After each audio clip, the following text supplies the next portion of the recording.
ವಿಶ್ವವಿಖ್ಯಾತ ಮೈಸೂರು ಅರಮನೆಯ ಮುಂಭಾಗದಲ್ಲಿ ನಡೆದಂತಹ ಹೀಲಿಯಂ ಬ್ಲಾಸ್ಟ್ ಪ್ರಕರಣಕ್ಕೆ ಸಂಬಂಧಪಟ್ಟಂತೆ ನಮ್ಮ ಜೊತೆ ಮಾತಾಡಲಿಕ್ಕೆ ಮೈಸೂರು ವಿಶ್ವವಿದ್ಯಾನಿಲಯದ ವಿಶ್ರಾಂತ ಕುಲಪತಿಗಳು ಹಾಗೂ ಈ ನಾಡಿನ ಹಿರಿಯ ವಿಜ್ಞಾನಿ ಪ್ರೊಫೆಸರ್ KS ರಂಗಪ್ಪ ಅವರಿದ್ದಾರೆ. ನಾನು ಮಾತಾಡಿಸ್ತಾ ಹೋಗ್ತೀನಿ.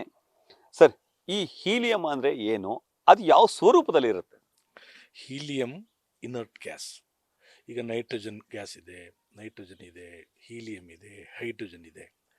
ಪ್ಯೂರ್ ಹೀಲಿಯಂನ ಈಗ ನಾವು ಭಾಳ ಅದು ಇನರ್ಟ್ ಗ್ಯಾಸ್ ಆದ್ದರಿಂದ ತೂಕ ಕಡಿಮೆ ಅನ್ನೋ ದೃಷ್ಟಿಯಿಂದ ನಾವು ಬೆಲೂನಲ್ಲೆಲ್ಲ ಹಾಕಿರ್ತೀವಿ. ಪ್ಯೂರ್ ಹೀಲಿಯಂ ಹಾಕಿದ್ರೆ ಎಲ್ಲೂ ಬ್ಲಾಸ್ಟ್ ಆಗಲ್ಲ, ಎಲ್ಲೂ ಇಟ್ ಡಸಂಟ್ ಕ್ಯಾಚ್ ಫೈರ್.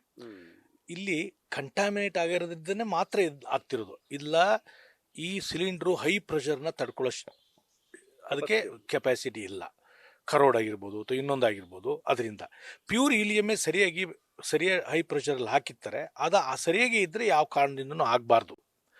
ಇದು ಸಿಲಿಂಡ್ರಲ್ಲಿ ಏನೋ ನ್ಯೂನತೆ ಇದೆ ಅಥವಾ ಹೈಡ್ರೋಜನ್ ಕಂಟ್ಯಾಮಿನೇಷನ್ನು ಏನೋ ಇದ್ರೂ ಇರ್ಬೋದು. ಇದಿಷ್ಟು ಮಾತ್ರ ಈ ಸಂದರ್ಭದಲ್ಲಿ ಹೇಳಲಿಕ್ಕೆ ಬಯಸ್ತೀನಿ. ಇಲ್ಲದೇ ಸಾಮಾನ್ಯವಾಗಿ ಪ್ಯೂರ್ ಹೀಲಿಯಂ ಇದ್ದಾಗ, ಆ ಇನರ್ಟ್ ಗ್ಯಾಸ್ ಇದ್ದಾಗ ಹೈ ಪ್ರೆಷರಲ್ಲಿ ಹಾಕಿರೋದು ಅದು ಆಗಬಾರ್ದು, ಆಗಲ್ಲ. ಅಂದ್ರೆ ಹೈಡ್ರೋಜನ್ ಮಿಕ್ಸ್ ಆದ್ರೆ ಈ ರೀತಿ ಆಗುತ್ತೆ. ಕಂಟ್ಯಾಮಿನೇಟ್ ಆಗಿದ್ರೆ ಮಾತ್ರ ಆಗುತ್ತೆ. ಅಥವಾ ಕರೋಡ್ ಆಗಿದ್ರೆ ಈ ಸಿಲಿಂಡ್ರು ಆ ಹೈ ಪ್ರೆಷರ್ನ ತಡ್ಕೊಳ್ಳೋ ಕೆಪಾಸಿಟಿ ಅದು ಸಿಲಿಂಡ್ರಿಗೆ ಇಲ್ಲದೆ ಇದ್ರೆ ಇವೆಲ್ಲ ಅನಾಹುತಗಳು ಆಗೋದು. ಸೊ ಈ ಸಂದರ್ಭದಲ್ಲಿ ಅಷ್ಟೇ ನಾನು ಪೂರ್ಣ ಅದನ್ನ ಸ್ವರೂಪ, ಅದನ್ನ ಸಿಲಿಂಡ್ರನ್ನ ಅದನ್ನ ಮಾಡಿರೋದನ್ನ ಅದೆಲ್ಲ ನೋಡ್ದೇನೆ ನಾನು ಯಾವುದೇ ಸಂದರ್ಭದಲ್ಲಿ ಹೇಳಲಿಕ್ಕೆ ಬಯಸಲ್ಲ. ಇದೇ ಪ್ಯೂರ್ ಹೀಲಿಯಂ ಹೈ ಪ್ರೆಷರ್ಲಿ ಇರೋದನ್ನ ಯಾವಾಗಲೂ ಈ ಡಸಂಟ್ ಕ್ಯಾಚ್ ಫೈರ್, ಅದು ಬ್ಲಾಸ್ಟ್ ಆಗೋದಿಲ್ಲ.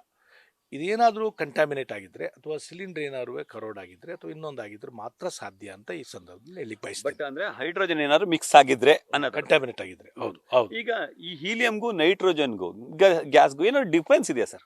ಖಂಡಿತ ಇದೆ. ಹೀಲಿಯಮೇ ಬೇರೆ, ನೈಟ್ರೋಜನ್ನೇ ಬೇರೆ, ಹೈಡ್ರೋಜನ್ನೇ ಬೇರೆ. ಅವು ಅಷ್ಟು ಪ್ರಾಪರ್ಟೀಸು ಬೇರೆ ಬೇರೆ ಇದೆ.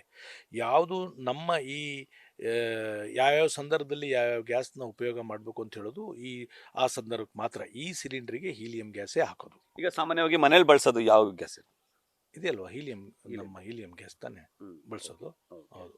ಈ ನೈಟ್ರೋಜನ್ ಬಳಸಿದ್ರೆ ಬೆಂಕಿ ಬರುತ್ತೆ ಸರ್? It catches fire. ಹೌದು. ಓಕೆ.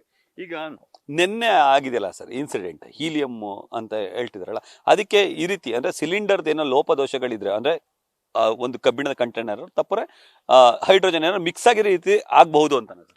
ಅದೇ ನನ್ನ ಅನಾಲಿಸಿಸ್, ಊಹೆ, ನನ್ನ ಇದು ಅದಾಗಿರ್ಬೋದು. ಅದಾಗಿಲ್ದೇನೆ ಈ ಬ್ಲಾಸ್ಟ್ ಆಗಕ್ಕೆ ಸಾಧ್ಯ ಇಲ್ಲ. ಅಂದ್ರೆ ಹೀಲಿಯಂಗೆ ಯಾವುದೇ ಸ್ವರೂಪ ಇಲ್ಲ, ಖಂಡಿತ ಇಲ್ಲ. ಅಂದ್ರೆ ಹೀಲಿಯಂ, ಪ್ಯೂರ್ ಹೀಲಿಯಂ ಯಾವುದೇ ಕಾರಣಕ್ಕೂ ಬ್ಲಾಸ್ಟ್ ಕೂಡ ಆಗೋದಿಲ್ಲ, ಫೈರು ಕ್ಯಾಚ್ ಆಗಲ್ಲ. ಬಟ್ ಇದ್ರಲ್ಲಿ ಮಿಕ್ಸ್ ಆಗಿರೋದ್ರಿಂದ ಈ ತರ, ಅಥವಾ ಸಿಲಿಂಡರ್ ನ್ಯೂನತೆ ಇದೆ ಅಥವಾ ಕಂಟ್ಯಾಮಿನೇಟ್ ಆಗಿದೆ, ಇವೆರಡು ರೀಸನ್ ಆಗಿರ್ಬೋದು. ಸರ್, ಇಷ್ಟು ತೀವ್ರ ತರದ ಸ್ಫೋಟ ಇರುತ್ತೆ ಸರ್? ಆಗುತ್ತೆ ಸರ್? ಪಾಸಿಬಿಲಿಟಿ ಇದೆ ಸರ್? ಅಂದ್ರೆ ಡೆತ್ ಆಗೋ ಅಂತದ್ದು, ಅಂದ್ರೆ ದೇಹದಿಂದ ಬ್ಲಾಸ್ಟ್ ಆದಾಗ ಮತ್ತೆ ಏನಾಗುತ್ತೆ? ಅದು ಮೆಟಲ್ ಎಲ್ಲ ಖಂಡಿತ ಆಗೇ ಆಗುತ್ತದೆ, ಅನಾಹುತ ಆಗೇ ಆಗುತ್ತೆ. ಬಟ್ ಸಿಲಿಂಡರ್ ಅಥವಾ ನೈಟ್ರೋಜನ್ ಆದಾಗ ಫೈರ್ ಆಗುತ್ತೆ, ಬೆಂಕಿ ಆಗುತ್ತೆ. ಇಲ್ಲಿ ಬೆಂಕಿ ಆಗಿಲ್ಲ ಅಂತ. ಇದು ಬ್ಲಾಸ್ಟ್ ಆಗಿರೋದು ಸಿಲಿಂಡರ್ ಒಡೆದೋಗಿರೋದಲ್ವಾ, ಮತ್ತೆ ಸಿಲಿಂಡರ್ ಚೂರಾಗಿರೋದು, ಅದು ಬಹಳ ಕಷ್ಟ. Thank you.